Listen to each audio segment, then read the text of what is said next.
Okay, good morning. Welcome back to Your Life, Your Mission, Part 2. We talk about meaning, finding meaning in life, and also finding purpose. And the question is, are they synonymous? And I looked it up with Google. It's one of the important sources of knowledge nowadays, and a lot of nonsense as well.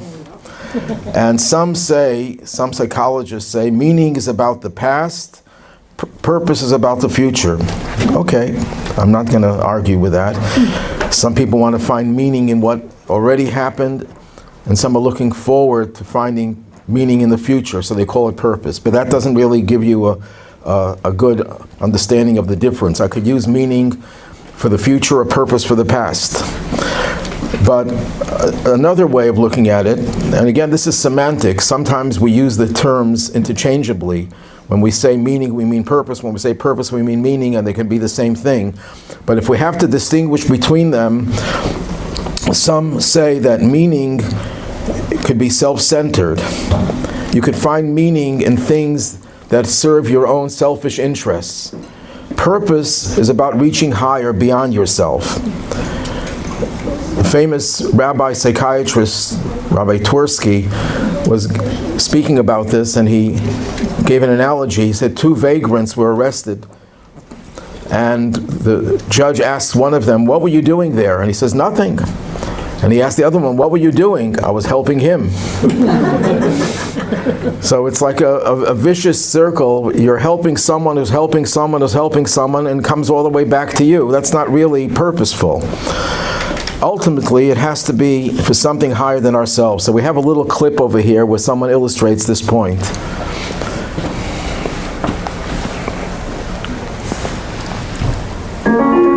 A meaningful life. Everyone desires a meaningful life. We might say that this is the ultimate goal for which people strive. What does Judaism say about living a meaningful life? The answer might surprise you. When viewed through a Jewish lens, the question about searching for meaning is actually a distraction. There's a more important question that we ought to ask.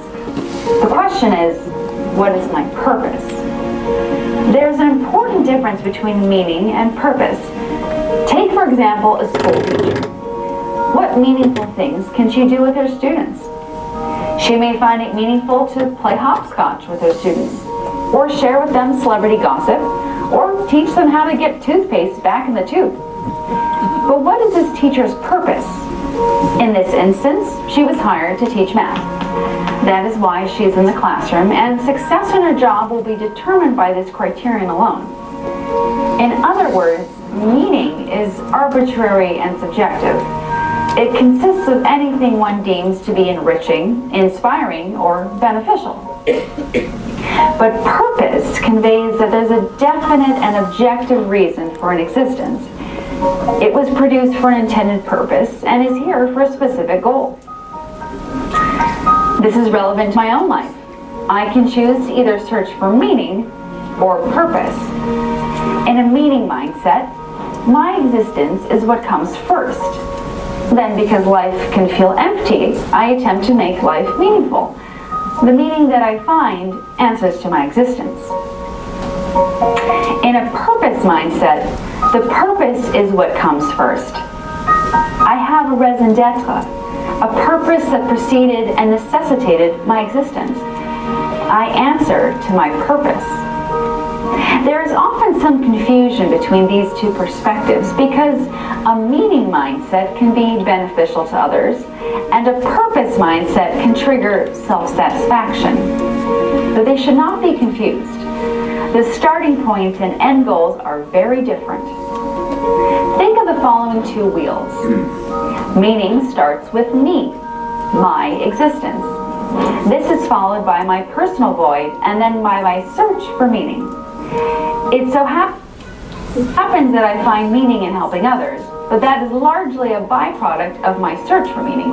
It is not what drives me. In this mindset, success is ultimately determined by one thing: whether I have found meaning. But purpose starts with a mission that precedes my existence. This is followed by my birth to fulfill that mission. It so happens that implementing this mission could be personally meaningful, but this is a byproduct of focusing on my purpose. It is not what drives me. In this mindset, success is determined by whether or not the need for which I was created was addressed. A thick Jewish perspective is not focused on meaning.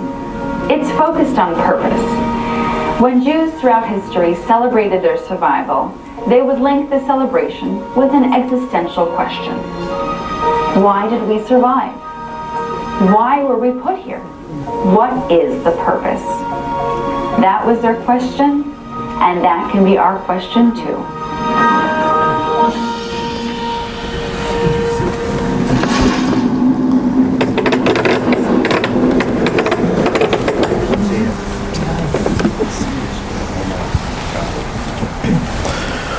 Okay, I hope that makes the question somewhat easier to understand.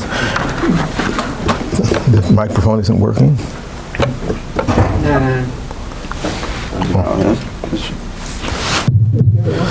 Now we have an easier time to understand the difference between meaning and purpose and answer the question. I want to do somewhat of a deep dive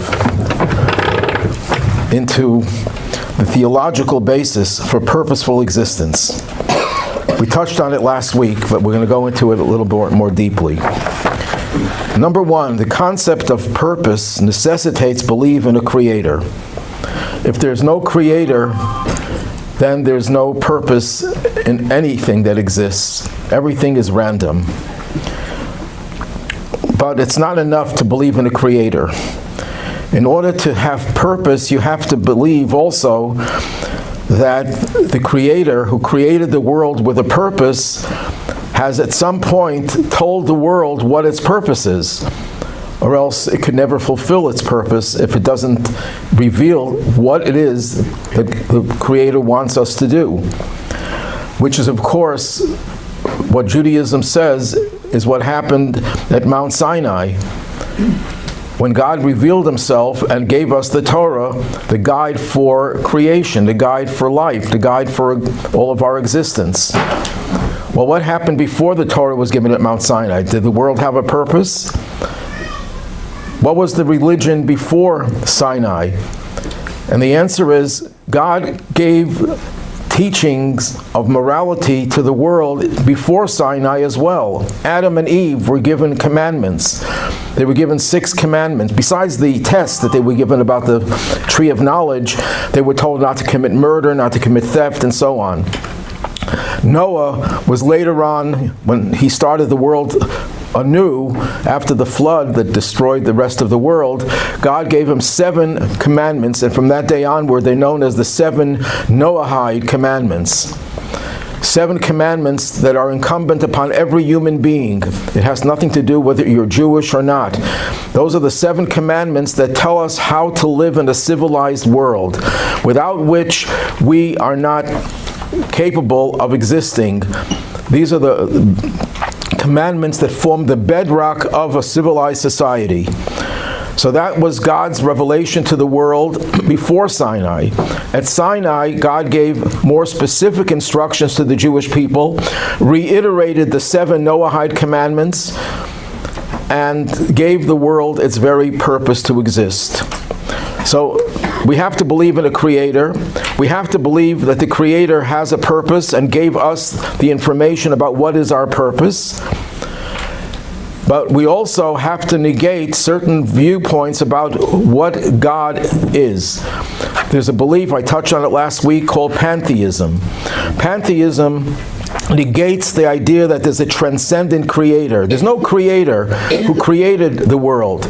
Nature is God. That's how the pantheists believe in their God. It's really nature. You look at the vast universe, it's awesome, and it tells you that there's something powerful that exists in this world, and that is what God is. He's synonymous with nature. Well, if you believe that nature is God, but there's no purposeful creation, it's just nature, then nature has no rhyme or reason for us to behave in a certain way. It's up in the air. You can do whatever you want. The only thing that really counts in pantheism is to keep the natural order continuing. We shouldn't destroy the natural order. Because if we destroy the natural order, then there's nothing left. Then we're without any existence. So we have to keep the natural order going. That's what a pantheist would say. There's a universe, and we have to preserve the universe. And there's a certain kernel of truth to that belief that nature itself dictates morality. It's called natural law. People who believe that law, decency, morality, somehow embedded in nature. Judaism has a partial acceptance of that notion. The Talmud says, if God forbid the Torah had not been given, we would be compelled to learn morality from animals. We look at certain behaviors of animals. The Talmud gives examples of a cat and an ant. But every animal has some trait that could teach us how to behave as humans. So in other words, there's a built-in system of morality in nature. However, the danger in relying on nature to teach us morality is, in nature we also find things that are very anti-moral. It's not moral for you to pounce on another human being and cut him to pieces and eat him up. But that's what some animals do. So if we're going to learn from nature, you have to have a filtering system to know what parts of nature you should learn from and what parts of nature are off limits. This explains the Midrash, the Talmud and Midrash tell us that the patriarchs, Abraham in particular, knew the Torah. He anticipated the laws of the Torah. Well, how did he know Torah? You could say it was a prophetic revelation to him, but the Midrash says something else. It says that he got Torah from his kidneys. Now, it's strange that it uses the kidneys. Why not say he got it from his brain? Or he got it from his heart. He intuited the teachings of the Torah. He got it from his kidneys. So my understanding of that is that Abraham was able to look at nature and learn morality from nature. But nature is very dangerous because you could learn the wrong lessons. You have to have a good filtration system. So it doesn't mean that his physical kidneys actually taught him Torah.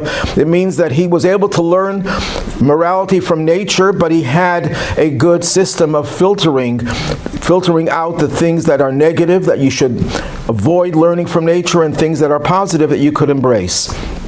But it's again a very, very dangerous to rely on nature to teach you morality, and just to rely on the concept of natural law, that law is part of nature. Because look what happened in the 19th and 20th century with Darwinism. The biological belief in Darwinism that the species evolve was then transferred to social Darwinism, that human beings are evolving, and that according to the belief in social Darwinism translated into practice by the Nazis, there's the more superior races, and the superior races have to make sure that the weaker races don't dominate, because it's very dangerous. We're going to fight evolution. Now, when you look up social Darwinism, they tell you it's a pseudo-scientific belief. I don't have to believe that it's pseudo-scientific. It could be real that there are certain human beings that are superior to others. That's not a problem. The problem is, what do you do with your superiority? If I have $1 million and you don't have $1 million, I'm financially superior to you. What am I supposed to do with my superiority? Share it with you. But you don't get that morality from nature. Nature tells you might makes right, the survival of the fittest, and Jews, in their perverted way of thinking, were on the bottom of the totem pole, and they had to be eliminated because they were a threat to the progress of Darwinism. So when you rely on nature, on science, to teach you morality, you could come to a conclusion that you're allowed to annihilate an entire nation and anyone who is a threat to your advancement as a species. So we can't, if you just want to rely on nature teaching you morality, it's a very dangerous approach. So you have to believe that there's a creator, not a pantheistic belief that nature is God. More specifically, purpose is based that you believe that God is not just the creator, but he's also the master of the universe. In all of our blessings that we say in our prayers, we always refer to God as Melech HaOlam, the king of the universe. Why do we mention that he's the king of the universe? Because we're trying to say, we're thanking God. Let's say you are eating bread and you make the blessing hamotzi. So you bless God by saying God is our God, king of the universe. Why can't you just say, blessed are you, God? Why do we have to say king of the universe? Because if God is not the king, if he's not the master of the universe, why are you thanking him? He didn't make the bread. He created the universe, but the bread was not made by him because he's no longer involved in this world. He's not the master. He doesn't have control over it.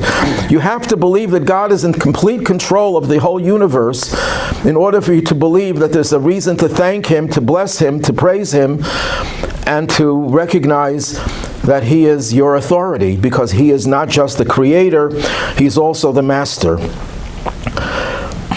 Again, the belief in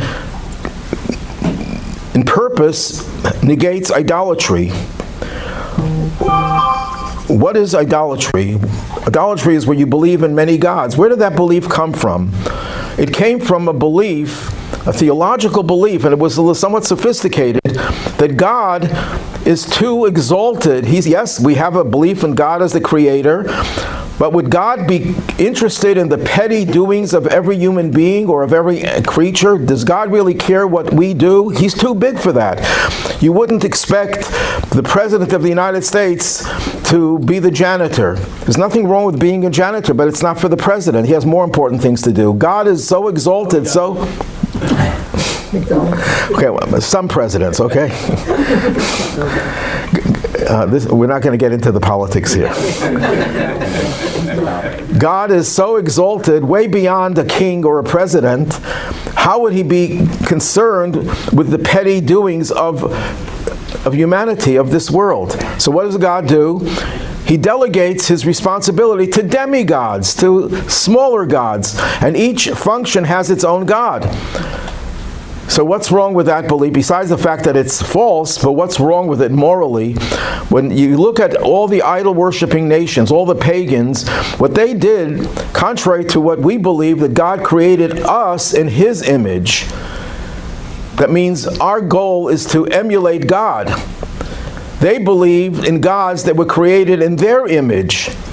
You believe in war, create a god of war. You believe in love, in lust, you create a god of lust. You create a god for every one of your vices, or even strengths, but every one of your vices as well. So a god is really a projection of yourself. So who are you really worshiping? You're worshiping your own self. And if your own self dictates that you should kill and steal and commit other crimes, so be it. My God, I'll create a God that favors that. So it's self-worship. That's what idolatry is. So it's not going to make you more moral. And that's why, I don't know, I can't say that every pagan culture did this, but any pagan culture that I've ever heard of believed in human sacrifice. The Incas, the Aztecs, these were very advanced people. Advanced, murdering their own people to appease the gods. That's what happens when you believe in an idolatrous philosophy. Rabbi? Yes. Is it idolatry to kind of reach out in your prayers to like an ancestor like Sarah or Abraham or someone to kind of with Hashem, help you with a problem? Okay, a very good question. If people go to righteous people, holy people, and it's part of Judaism for that to get their blessing, because they are godly people and they're channeling God's energy to you because they are more receptive to God. But you're not worshiping them. As soon as you start worshiping a human being, that's idolatry. We don't worship human beings. We worship God, and God channels his influence through various means. And through angels, for example, but we don't worship the angels. Thank you. Now, this idea and the negation of it is based on a psalm, Psalm 113, where it says, God is exalted above all nations. And then later on it says, God who lowers himself to see in heaven and earth. And this is the way it's interpreted, is that certain people said, God is too high, God is sublime. How could we expect God to be involved in our lives? And our response to that is that God has the power to lower himself to relate to everything and everyone. There's nothing too low for him and nothing too high. Now, this idolatrous ideology has a modern incarnation. In the 17th and 18th century, you had a development of an ideology called Deism.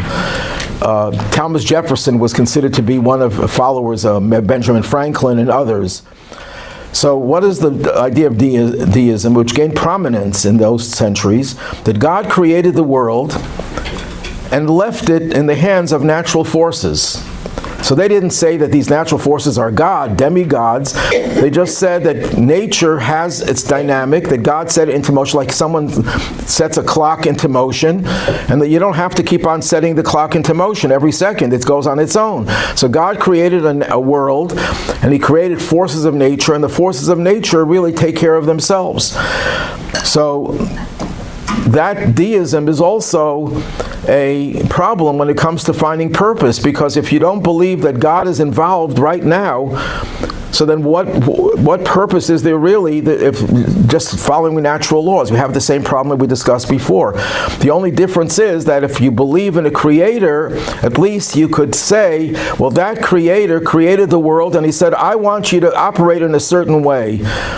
But if you don't operate in that way, what's going to happen? Nothing. There's no accountability. Part of Judaism is the belief, one of the 13 principles of belief is that God not only created us and he knows what we're doing, but he holds us accountable. If there's no accountability, then there's no concept of reward or punishment, and there's no system that will ever last, because no one's ever accountable for what they do wrong.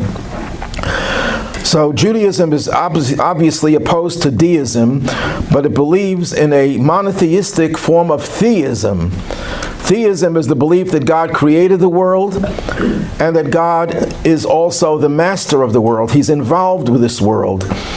And therefore he can do whatever he wants and even perform miracles. He could alter nature. If you're a deist, you don't believe in miracles. Miracles couldn't possibly happen. Now, Maimonides was falsely accused of being a deist because Maimonides explains that miracles that happen were programmed into nature at the time of creation. That's only Maimonides' way of saying that God does not want to change nature because nature is his handiwork and something that he treasures, just like an artist will not want to take whoever did the Mona Lisa to change it in any way, to make it look better. No, it's a treasure. Why would you want to change it? Why would you want to alter it? So God doesn't want to change nature. Not that he can't. He could if he wants to, but he programmed that into nature at the very beginning. But that's to take us further away from the subject we're dealing with right now. But of course, Maimonides did not believe that God is not involved in creation. But Judaism goes even beyond God's ability to intervene. We believe in divine providence, where God is involved in everything. Everything that happens is God's power and God's involvement. The only thing that God is not involved in, you could say, the only thing that God gives us free choice is about moral decisions. If someone harms another person, that victim was supposed to be harmed. That was all part of God's plan.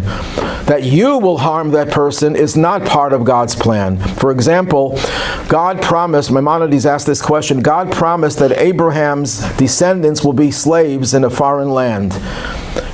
So why did God punish the Egyptians? God promised that. It was already predicted. It was more than just divine providence. It's a prediction, a promise made in the Torah. God says to Abraham, your children will be afflicted. That's a famous question. And Maimonides answers, God didn't say that you as an individual will be the one to enslave the people. Yes, the people will be enslaved, but you have free choice to choose not to be part of that enslavement. So we definitely have have free choice, even though we believe everything that happens is by divine providence. But divine providence itself is a subject of controversy. Maimonides believed that divine providence specifically extends only to humanity. God does not get involved directly with a special providence over other creatures. However, the Baal Shem Tov, and since the Baal Shem Tov came along, this is universal. Nobody follows Maimonides' view. Everyone follows the Baal Shem Tov's view, that everything in this world, every detail is supervised, that's what we mean by providence, by God, even the most minute existence. And here's a text that quotes the teaching of the Baal Shem Tov. The concept of divine providence on page 4 is this: not only are all particular movements of the various creatures directed by providence, and not only is that providence itself the life force and maintained existence of every creature, so every creature exists because of this divine providence, but even more, the particular movement of any creature is in general terms related to the grand design of creation. In other words, every little thing that happens in existence affects the whole design of creation. To use an analogy, if you have a crossword, you have a puzzle, and you leave out one piece, it's only one little piece, but the puzzle is incomplete. It affects the whole picture. So every little detail of what happens in the world, if you sneeze, that little sneeze has an effect and it relates to the whole universe. The whole universe is incomplete without that one little detail. Every detail counts. The aggregate of all individual acts brings to completion God's grand design and the mystery of all creation. Ponder this: if the swaying of a blade of grass is brought about by divine providence and is crucial to the fulfillment of the purpose of creation, how much more so with regard to mankind in general and Israel, the people close to him in particular. The Baal Shem Tov, there's a famous story. Baal Shem Tov, the founder of the Hasidic movement, would teach his students lessons in life and in Judaism in general by taking them to different locations and showing them different behaviors of different people. Once he took them on a walk and he showed them how a leaf was fluttering in the wind, and it detached itself from the tree and landed on the ground. And he went over to that leaf and he picked it up, and there was a little worm looking for some refuge, for some place where it could be warm and avoid the cold weather. So he said that this little leaf that was fluttering in the wind was all part of God's providence. You'd say, well, why would God care about a leaf? But God is involved in the whole universe. Rabbi? Yes. I was wondering, the continuous creation and, the Baal Shem Tov teaching, is that pretty much accepted within Torah Judaism as a whole now? Oh yeah. Divine providence is based to some extent on the concept of continuous creation. The Baal Shem Tov taught, and it's expounded on in his disciples' teachings, that when God created the universe, He created it, in Hebrew it's called yesh me'ayin, something out of nothing. Creatio ex nihilo, that's the fancy term for it. Creating something out of nothing. Now, when you create something out of nothing, that means there's no basis for it to exist. Only God could create something out of nothing. If it has no basis to exist, it has to be continuously created. Even in a physical analogy, you take a ball, you throw it up in the air, it defies gravity. But why will it come down? You just threw it up in the air. Because when the force that thrust it in the air fizzles out, it dissipates, it returns to its natural state. Its natural state is to be subject to gravity, and it falls to the ground. Well, if the world was created out of nothing, that means the world has no basis to exist except by virtue of it being created. The second that creative power is no longer there, it reverts to nothingness. In other words, what happens if God wouldn't continuously create the world every instant, the world would not exist. Someone was once challenging someone to give an answer. If God would want to destroy this podium, what would he do?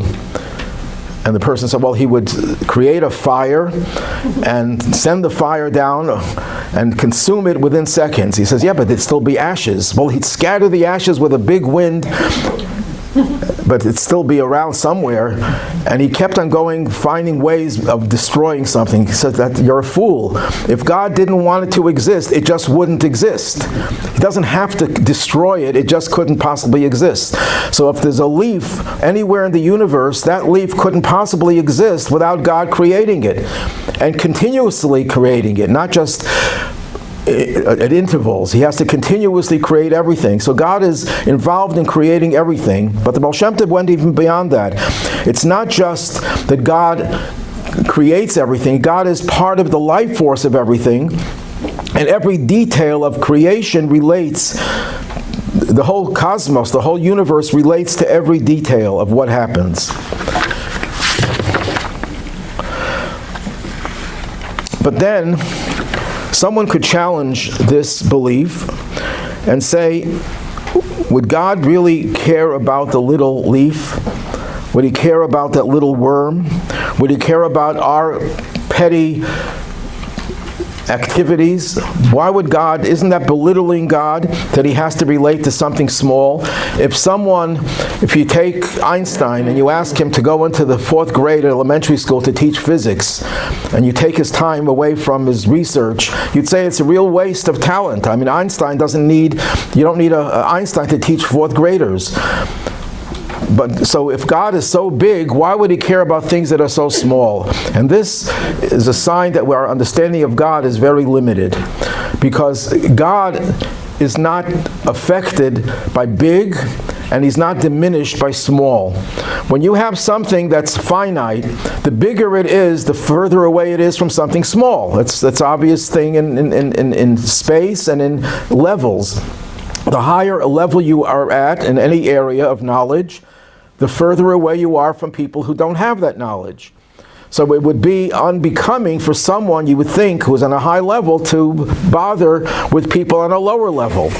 But God is greater than big, and he's not diminished by little. Here you have a colleague of mine, a very famous writer, Tzvi Freeman, who puts it very nicely. In truth, the Baal Shem Tov was not denigrating God, but quite the contrary. He was lifting him up far beyond our petty anthropomorphisms. Say that 10 times quickly. We human beings are defined by that in which we invest ourselves. Engage in little things, we become little. Engage in greater things, we become great. We ponder mathematics, and we're mathematicians. Give us a garden to supervise, we're gardeners. But he who is infinite in the most absolute sense, what do you mean by absolute sense of infinite? You can think of, it could be infinite chairs, but it's still a chair. Even if you have an infinite number of chairs. God is not just infinite in terms of quantity, but you can't really define God in any way. As soon as you start defining God, you're not talking about God. So, if God is infinite in the most absolute sense, he is capable of transcending all bounds. And here's the powerful phrase, including those of transcendence itself. When you say something is transcendent, you're putting it in a form that there is a form of things that are big, and there are things that are even bigger. But if you're bigger than something, you're in the same range, in the same category of that which you're bigger than. God is being transcendent. He can be found within the finely measured movements of a wind-blown blade of grass, within the hungry cry of the fledgling raven, within the sudden swoop and catch of the pelican, within the chaotic pattering of rain upon a roof, within the free choice of human beings, and yet remain entirely transcendent and undefined and unrestricted, I would add, by any of these, the infinite pulsating within a finite world. That's God, who could be infinite in a finite world, and it's not beneath his dignity, if you were, to put it that way, by relating to small things, and it doesn't make him bigger that he can relate to big things. Big and small are equal in relation to God. So now let's talk about the application of divine providence. Rabbi? Yes. So, I have two questions. First of all, when in Sodom and Gomorrah, God destroyed it. Right. He could have just stopped creating it and it would have just disappeared poof. So you're asking, why does God choose to use physical methods of destroying instead of just not wanting it to exist? So you can think of many answers, but one answer is that the world wouldn't know that it ever existed, and they wouldn't know that these people were punished. God works within our realm, and He does things within our realm, and He rewards us for things that, when the Torah talks about reward, one of the questions that are asked by many commentators, why doesn't it mention spiritual reward? It doesn't talk about the afterlife, at least not explicitly. It talks about long life, peace, rain in their season, and all the physical things. And one answer is because those are the things that we could relate to. The Torah wants to be relatable to everyone on their level. If it would just talk about spiritual things, it would be over the heads of many people. It's the same thing with destruction, with punishment. If punishment was just disappearing, you wouldn't know that it ever existed. You would have said, it probably didn't exist. We probably were dreaming. We're probably hallucinating. That's one possible answer. So the application of divine providence is, number one, there's no such thing as coincidence. The word coincidence doesn't belong in our lexicon.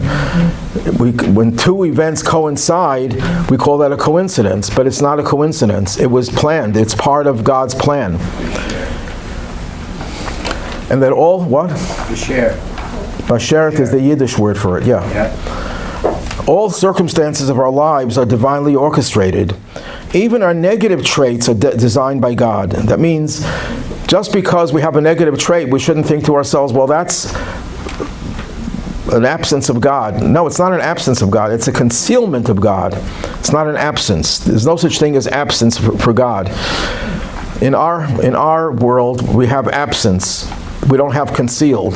If I take something in my hand and I shut my hand, you would say it's concealed. No, it's not concealed. Where it is revealed. Where it's not, it's absent.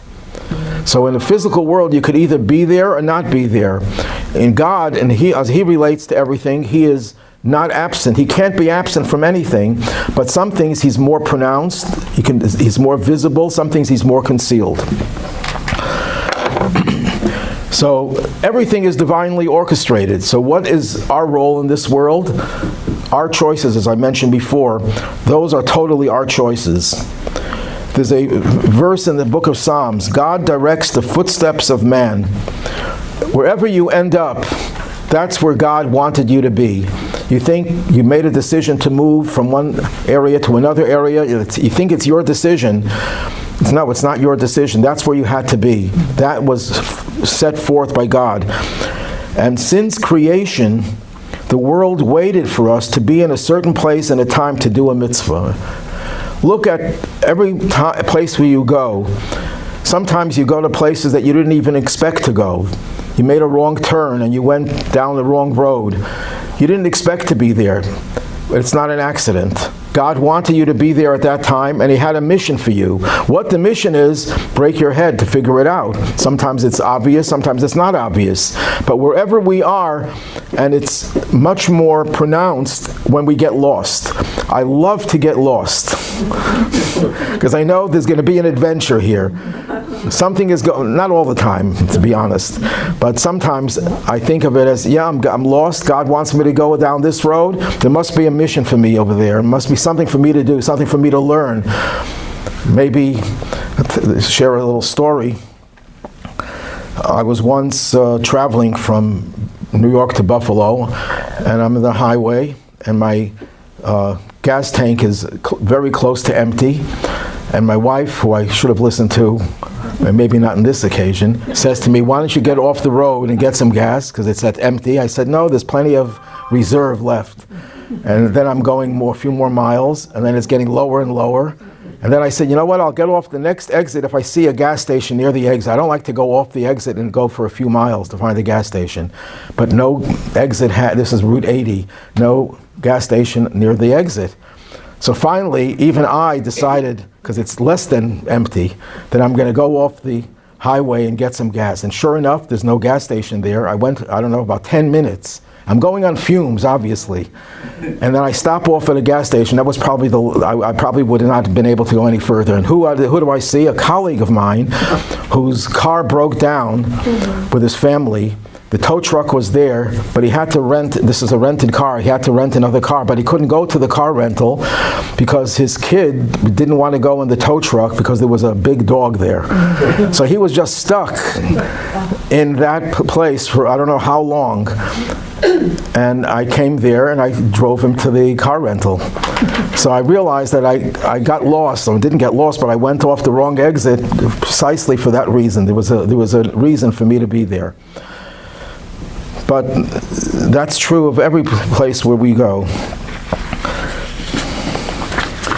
So since creation, the world was waiting for us to be in a certain place, in a certain time, for something that we do that makes a difference in this world, which is what a mitzvah is. Likewise, the soul waits from the beginning of time. The soul was around at the beginning of creation, before creation. Souls are spiritual, godly energies, so they're not bound by time of creation. But that soul was waiting since the beginning of time to be in that place for the certain mission that it was called down into this world to fulfill. To use an example from evil, because we mentioned last week that sometimes we have to learn lessons from evil. The lesson from evil is we're always concerned, and the FBI and the CIA are concerned about sleeper cells, where people are sent to a country. They can be there for 10, 15, 20 years just to be ready when the time comes for them to commit their terrible crime. And the same thing is true in a positive sense with the story with the pagers. When the Mossad had pages with explosives planted for Hezbollah, and I don't know how many years those pages were there, it was ready to be detonated at the time that they needed to. Same way, our soul is waiting, it's a sleeper soul, waiting to become functional. And that's why the soul, on one hand, doesn't want to come into this world, because this world is fraught with all sorts of challenges and obstacles and difficulties, and sometimes the soul comes into this world pure and it leaves impure. So the soul, on one hand, doesn't want to come here. So what convinces the soul to come down? What convinces the soul is that it can fulfill a mission that no one else can do. Only your soul can fulfill this mission, and that you will make a difference to the whole universe. Every little thing that you do will be not just something that you did in a small scale, but it affects the whole cosmos. Now, how do we know God's plan for us? So the answer in general terms is that that's what we have the Torah for. The Torah gives us all the commandments and tells us and guides us. That the word Torah itself means guide, instruction. Torah does not mean law. Torah means guidance or instruction. It guides us and instructs us. And what about things in life that are not mentioned in the Torah? That's why we have the oral Torah, the Talmud and Talmudic literature, which takes the principles of the Torah and applies them to developing situations. So as we speak, there are rabbis who are doing research in what Jewish law would say about AI in certain areas, what it says about every modern technological difference. I mean, there's just to give you one example, and there's no definitive answer yet, but the question is, when you have surrogate motherhood, who is the real mother, the egg donor or the surrogate mother? And there are arguments on both sides, and what are they basing their research on? Basing it on Talmudic principles and seeing what can be compared to. There's a dispute amongst the sages today, and it's being discussed and debated as we speak. So Jewish law has answers to everything. Sometimes we know the answer right away. Sometimes we don't know the answer. So what do you do when you don't know the answer? So there are rules about that also. The Torah gives you rules. What happens when you don't know the answer? The Talmud has hundreds of places where it asks questions, and it says teku. Teku is not a Japanese word. Teku means it remains a question. And when will it be resolved? When Mashiach comes, Elijah, the prophet, will answer the questions. So what do you do when you have a question? So in certain areas, the law is that you take the stringent side of it, And if the stringent side can be both ways, you take both considerations. So in the case of a surrogate mother and an egg donor, if one of them mothers is Jewish and the other one is not, we require conversion just to be certain that the child is Jewish, because it's not clear which determines motherhood, the egg donor or the one who carries the fetus. So we have answers. The Torah guides us in every area of life. That's general guidance. More specific guidance,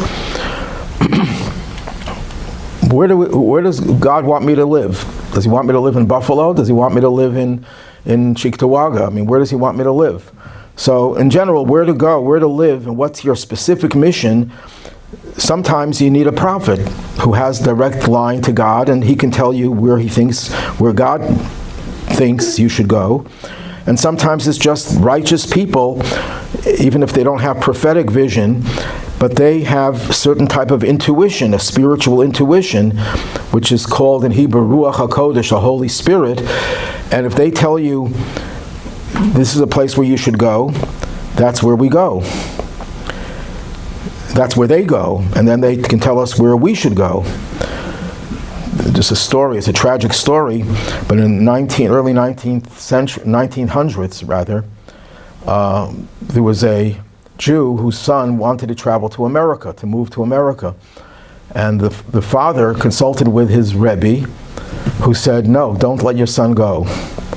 But the son insisted on going. The father tried to deter him, and it didn't work, and he went, and he was on the Titanic. So the father came running to the rabbi, and he says to the rabbi, why didn't you tell me that this is what's going to happen? You seem to have prophetic vision. He says, I didn't know. But he said, but when I say something, it's not just saying it. It's a divine intuition. You should have listened.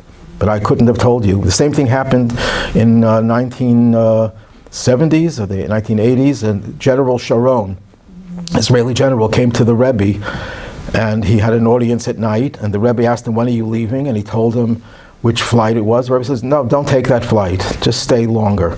And he listened, and that flight was hijacked. So someone asked the Rebbe, did you know that it was going to be hijacked? He said, no, I didn't know, but I just felt that he shouldn't take that flight. And sometimes you don't have to be a very holy person to have intuition. And women especially have intuition more than men, because they're less resistant to spirituality than men are. Men have a bigger cover, thicker cover. That's another subject for another time. I don't want to offend the men. There's a famous story of the Baal Shem Tov, who sent one of his disciples, Rabbi Chaim Rapaport, to a certain place, and he told him, and he became very thirsty, and he found water, a spring, and he made a blessing on the water, and the Baal Shem Tov told him, it's a long story, which we won't go into, that fountain was waiting for centuries and millennia to be elevated. It was the first time that someone used that water to say a blessing, to praise God.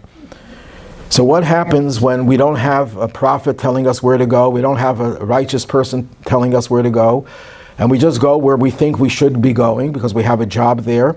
That's the invisible of hand guiding us.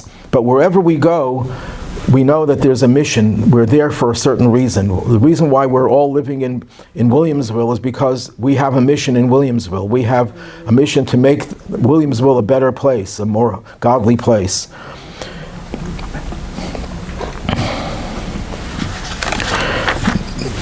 There's a cute story. They tell the story of a few different rabbis, but there was a rabbi who was close to the duke or the king or the minister, whoever it was, and he's walking down the street, and the minister meets him, and the minister asks him, where are you going? And the rabbi says, I have no idea.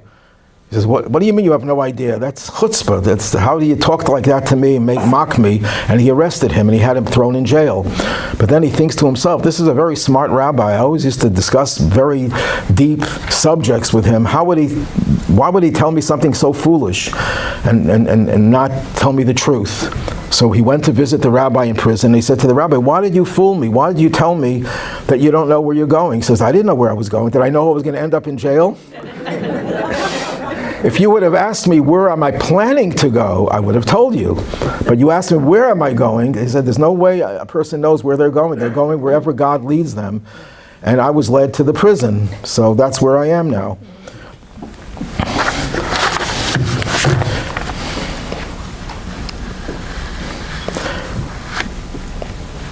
Just two more stories, and the rest we'll have to leave for next week.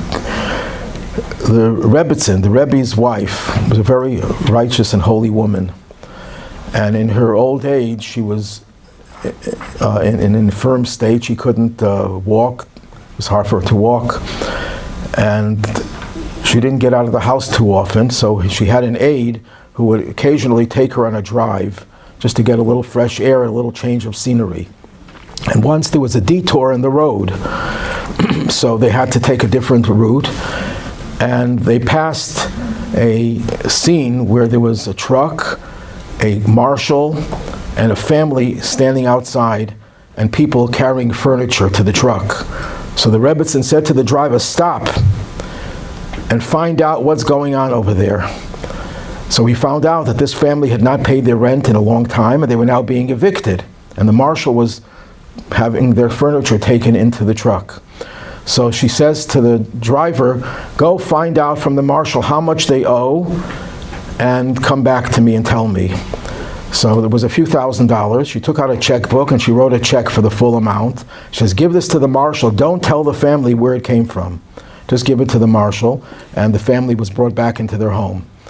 So she explained to the driver, "My father, who was the previous Rebbe, taught me that whenever we go anywhere, wherever we go, it's by divine providence, it's there for a mission. The second I saw the detour in the road, and I knew we're going in a different route that we usually go, I knew there was something for me to do, for me to accomplish.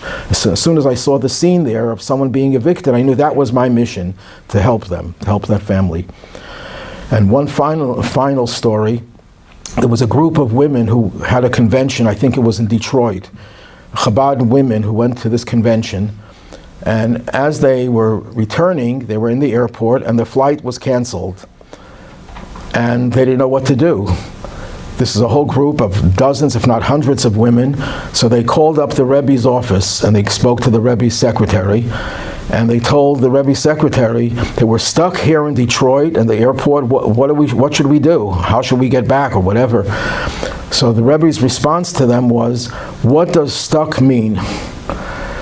So the secretary conveyed that message to one of the women, the organizer, and she started to translate the word stuck. So the secretary says, "The Rebbe knows English.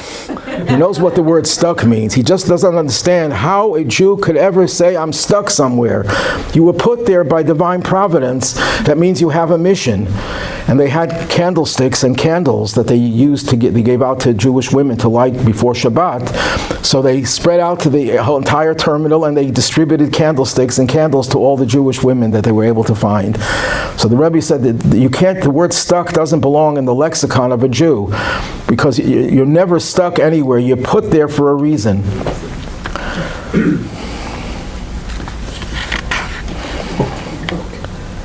Any what? You have to do the boat with the leak. What happened? The boat and the leak. Okay, I'll do that one. Yes. As you're speaking, it reminds me of Robert Frost's poem, "The Road Less Traveled." I kept thinking of it. Okay. There's no such thing as the road less traveled. It was to share it that you were meant to get lost or to go down that road. But it's not just a romantic vision. It's real. It's real. Wherever we are, there's a reason why we're there. So you came to the class. It's obvious that the reason was to hear what I have to say. And if I say the wrong thing, you can bombard me with rotten tomatoes. That's your mission. But when you get lost, that's when it hits home. He says, there must be a reason. But really, that applies to wherever we are, whenever we are. Yes? So you're saying that basically the Buffalo Bills never making it to the Super Bowl is divine providence. Probably divine providence on the players. Well, they might have won one of the Super Bowls when Marv Levy was asked to put on tefillin by David Lazarson, and he refused. So I think you want to attribute it to that. Maybe they're just not the best team, maybe a simpler reason. Like I said, it's made up of players. No, sometimes there's a simple explanation for things.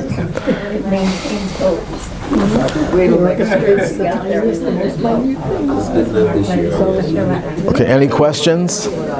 Yes? So how do you determine your free will versus God's initiative? How do you... Okay, your free will is, you're stuck in an airport in Detroit. That is not your free will. You were stuck there because God put you there. But what do you do with it? Do you just fret over it and get upset and get angry at the one at whoever is involved in the flights? Is that what you're supposed to do? No, you shouldn't be upset at these people because it was beyond their control. They didn't mean to do it to harm you. So that's your moral choice, not to get angry. But on the positive side, look for an opportunity. Maybe you're sitting next to someone, give them a smile. They look there, they're depressed. Tell them that, look, it's not the end of the world that they missed their flight. I mean, there are so many things you can do under the circumstances that are moral choices, not just physical choices. In general, the Torah guides us what is right and what is wrong, and we should follow that in every situation. But sometimes you have to be a little creative. Any other questions? Oh, about the boat. Someone had a boat that needed to be painted, and he hired someone to paint the boat, and he paid him. And a few days later, he came to him and he gave him another huge sum. He says, "What is that for?" He says, "You saved the life of my children." The boat had a leak in it. He said, "I forgot to tell you that there's a leak in the boat. And after you painted it, my kids took the boat out to go fishing. And then I discovered that you repaired the leak." While he was painting it, he noticed the leak and he repaired it, and he didn't think much of it. But that little gesture of repairing, so was painting the boat, was that, or repairing a leak, was that worthy of a great amount of money? It depends how you look at it. If you look at the act itself, no, it's a minor thing. It didn't take him much time to fix the leak. But he saved the lives of 2 children. Mm-hmm. So you never know. That's the idea, that sometimes a small little gesture could be life-saving. That's something we'll discuss more in the next week, God willing. Mm-hmm.